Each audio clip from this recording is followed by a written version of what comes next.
زندہ باد پاکستان۔ ناظرین، اس وقت شہباز شریف کی نااہلی ہر جگہ زیر بحث ہے۔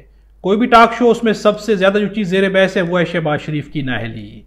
شہباز شریف کو نااہل کرانے کے لیے مسلم لیگ نواز مکمل طور پہ تیار ہو چکی ہے۔ مریم نواز خصوصاً تیار ہیں کہ کسی بھی صورت پہ سپریم کورٹ کا فیصلہ جو الیکشنز کے بارے میں آیا ہے اسے نہیں مانا جانا، چاہے شہباز شریف کو نااہل ہونا پڑے تو یہ نااہلی کے لیے بھی وہ تیار نظر آتی ہیں۔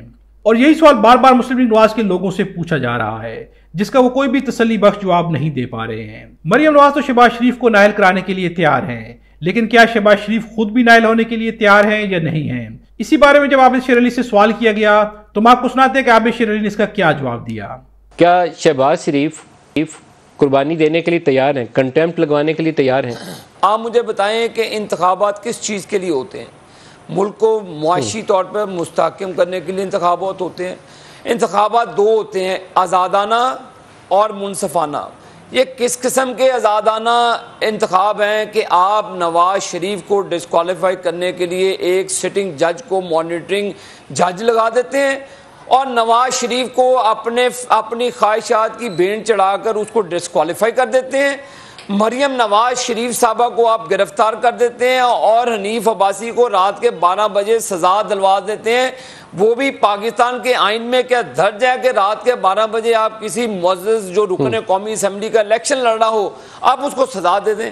اور اوپر سے وقت کا چیف جسٹس، اس وقت کا چیف جسٹس فرعون، وہ ثاقب نثار، وہ شیخ رشید کے بازو میں بازو ڈال کے کبھی ہسپتالوں کا چکر لگا رہا ہے۔ مجھے آج بڑا دکھ ہوا، میرا بڑی احترام ہے عرفان قادر صاحب کے لیے، اور ان جیسا اتنا میچور اور اتنا بڑا لائر جو ہے اس نے چیف جسٹس آف پاکستان کے لیے مس کنڈکٹ کے اور اس قسم کے الفاظ استعمال کیے ہیں۔ میں یہ سمجھتا ہوں کہ یہ غیر موزوں ہے۔ دیکھیں ندیم ملک صاحب، میں نے ایک بات کے اوپر میں بڑا بلیک اینڈ وائٹ کلیئر ہوں کہ اسی بینچ نے، اس چیز کو ذہن میں رکھیے گا، اسی بینچ نے موجودہ چیف جسٹس کی سربراہی میں ہی قاسم سوری کی رولنگ کو اوورٹرن کر کے تو تحریک عدم اعتماد پیش کرنے کی اجازت دی تھی۔ اس وقت ہمارے تمام پی ڈی این کے سربراہان جو ہیں ان کے بیانات آپ نکال لیں، ان کے نزدیک یہ اس وقت آئین قانون کے حوالے سے دنیا کے سب سے بڑے پرنسپل ججز تھے۔ جی بالکل پارلیمان اہل ہے، اور ظاہر ہے پارلیمان نہیں کرنی اور کوئی نہیں کر سکتا، لیکن اس کے اندر ابھی کل کا انتظار تو کریں۔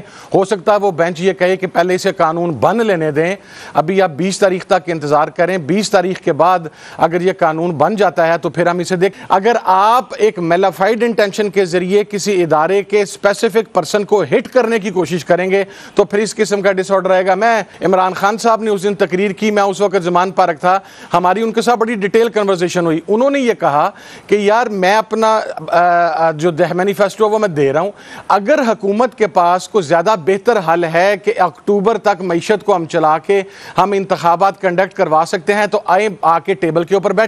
میرا خیال ہے یہ ایک بہت بڑی آفر تھی عمران خان صاحب کی طرف سے، لیکن انفارچونیٹلی اس کے اوپر پی ڈی ایم کے ریزنیبل اور میچورڈ پولیٹیشنز کی بجائے وہ ہاکس والی بات آ جاتی ہے، وہ میدان میں آئے اور انہوں نے مذاق اڑانا شروع کر دیا۔ دیکھیں ایک آدمی اگر آپ کو مذاکرات کی دعوت دے رہا ہے، آپ اس کی انٹینشن کو ذرا سائڈ پہ کر دینا، کیونکہ نیتوں کا حال صرف اللہ جانتا ہے۔ آپ کو، مجھے، ہم میں سے کسی کو یہ اختیار نہیں ہے کہ ہم دوسرے کی نیتوں کو پرکھتے پھریں کہ اس کی نیت صحیح ہے یا اس کی نیت غلط ہے، لیکن اتنا مارجن تو دیں کہ ایک آدمی نے یہ بات کہی ہے کہ آپ اکتوبر تک میں انتخابات کے لیے جانے کے لیے تیار ہوں، آئیں بیٹھیں۔ ناظرین، عابد شیر علی کے جواب میں اگر آپ کو کہیں بھی شہباز شریف کی نااہلی کے بارے میں کچھ ملا ہو تو کمنٹس پہ ضرور بتائیے گا۔